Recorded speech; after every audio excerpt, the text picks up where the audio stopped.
Hey team, for my 10th and final tip for all of those of you out there who are getting ready to retire and transition out of the military, we're going to talk about compensation. Look, in the military, we don't talk about money. All of our salaries are literally on the internet, and it's not something you can debate or negotiate or anything like that. Very different when you transition out in the civilian world.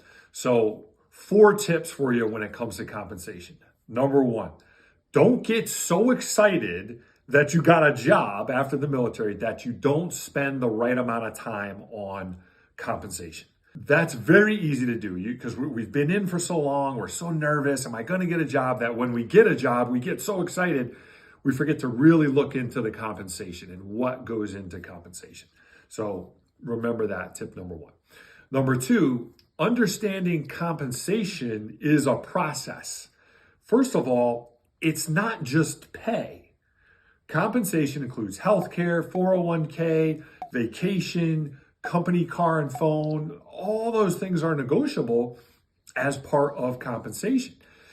The other part of the process is it's like a reconnaissance, right? You're trying to figure out the company and specifically the HR manager. You're trying to figure out what they pay other people. You're trying to figure out what you're worth, and they're doing reconnaissance on you. So you've got to do that reconnaissance, but also try to find some common ground so that you're looking at the problem and looking at your compensation from a similar point of view. Number 3, when it comes to compensation, ask for help. Talk to your friends, family members, and especially veterans who have already transitioned about how the compensation went. And if you can find people in the company you're going to work for, that's even better.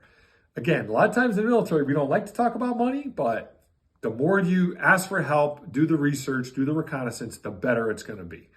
And the 4th and final point is the industry you're going into and the size of the company matter. Some companies, big companies, there's clear entry points.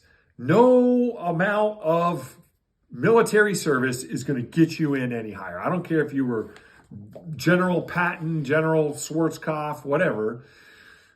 You're going to come in at a certain level. You can't negotiate that. So be aware of that. Another example would be a small company. If you're coming into a small company and you think you deserve $200,000 a year, that's a huge risk. Maybe you do deserve that, but in a small company, they're not going to take on that level of risk. So compensation can be a tough topic, but use these 4 tips and good luck to all of you as you go out and try to get the right job with the best compensation.